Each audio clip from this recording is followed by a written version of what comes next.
एक किताब, एक पेन, एक बच्चा और एक शिक्षक पूरी दुनिया को बदल सकता है, ऐसा कहना है विश्व की सबसे कम उम्र की नोबेल पुरस्कार विजेता मलाला यूसुफजई का, जिन्होंने लड़कियों की शिक्षा और फ्रीडम के लिए लड़ते लड़ते अपनी कनपट्टी पर तालिबानियों की गोलियां खा दी और मात्र 16 साल की उम्र में नोबेल पुरस्कार विजेता बनी। नमस्कार दोस्तों, मैं हूं शुभम रतोड़ी और स्वागत करता हूं आपका आपके इस यूट्यूब चैनल पर। दोस्तों, हमें अपनी जिंदगी में कई बार सुनने या पढ़ने को मिलता है कि हमें पढ़ने की हैबिट बना लेनी चाहिए, हमें बुक रीडिंग की आदत डाल लेनी चाहिए। और इतिहास में जितने भी सक्सेसफुल लोग हुए हैं उनमें एक कॉमन हैबिट थी और वो थी रीडिंग हैबिट। वो लोग कुछ ना कुछ पढ़ते थे और अपनी पूरी लाइफ में लाखों किताबें पढ़ के खत्म कर चुके थे। हम बात करें, अगर दोस्तों कुछ एग्जाम्पल लेते हैं, जैसे हम बात करें विवेकानंद की, जैसे हम बात करें भगत सिंह की, अगर हम बात करें आध्यात्मिक गुरु ओशो की, ये सारे वो लोग हैं दोस्तों जिन्होंने अपनी पूरी जिंदगी में लाखों किताबें पढ़ ली।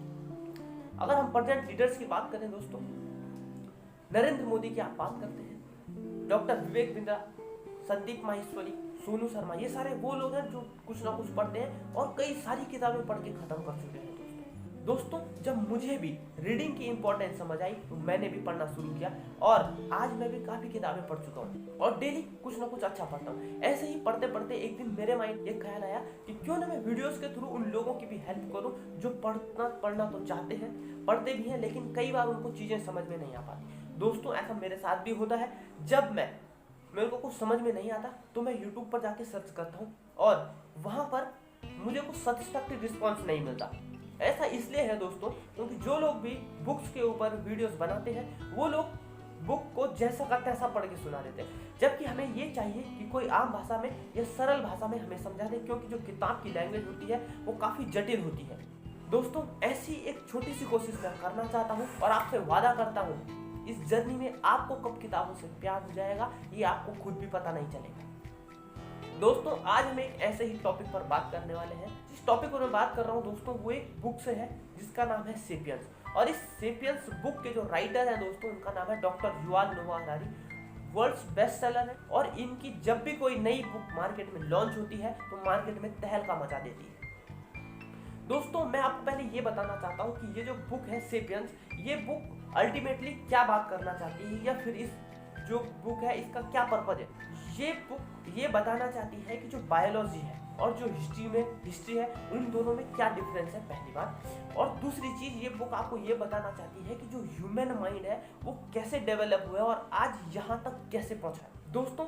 और इस किताब का जो तीसरा पर्पज है वो ये है कि जैसे जैसे इतिहास डेवलप होता गया या इतिहास बढ़ता गया तो क्या हुआ कि जो फैसिलिटीज है यानी कि जो कंफर्टेबल है, साइंस आई, टेक्नोलॉजी आई, इतिहास आगे बढ़ता गया और जैसे जैसे कंफर्ट लेवल बढ़ता गया इंसान का, तो क्या कंफर्ट लेवल के बढ़ने के साथ साथ इंसान सुखी रहने लगा या और दुखी हो गया।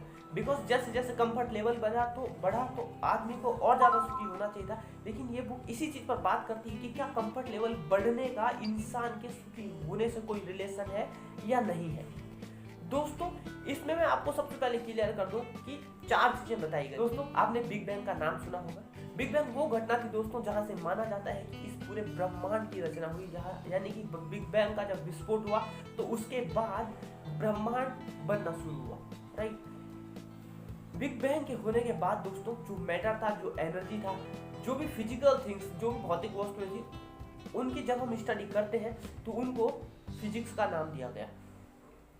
इन मैटर और एनर्जी से बाद में दोस्तों छोटे छोटे एटम और मॉलिक्यूल बने और इन एटम और मॉलिक्यूल्स की स्टडी को ही हमने केमिस्ट्री का नाम दिया। फिर इन अणुओं ने मिलकर दोस्तों लाइफ की शुरुआत की जिसको हमने बायोलॉजी नाम दिया। और आपको एक फैक्ट की बात बताता हूँ, अगर मैं आपको ये कहूँ कि आप और मैं सिर्फ एक केमिकल रिएक्शन है, इससे ज्यादा कुछ भी नहीं, तो शायद आपको हंसी आने वाली है। अभी लाइफ तो बन गई थी लेकिन इंसान नहीं बना था। इंसान बनने और लाइफ बनने में डिफरेंस है। बिकॉज जो लाइफ बनी थी दोस्तों वो जीव जंतुओं से शुरू हुई थी और इंसान बहुत बाद में डेवलप हुआ है। जब इंसान बनना शुरू हुआ दोस्तों, और इंसान बनना वहां से शुरू हुआ जहां से किसी एक जानवर का जो माइंड था वो डेवलप कर गया, वहां से इंसान बनना शुरू हुआ। और जब इस इंसान के स्टोरी को जब हम पढ़ना शुरू करते हैं तो उसे ही हमने इतिहास का नाम दिया है। दोस्तों, जो राइटर है युval नोआ हरारी बात करते हैं कि जो इतिहास है, जो ह्यूमन काइंड का इतिहास है, उसमें जो 3 क्रांतियां हैं वो सबसे महत्वपूर्ण है।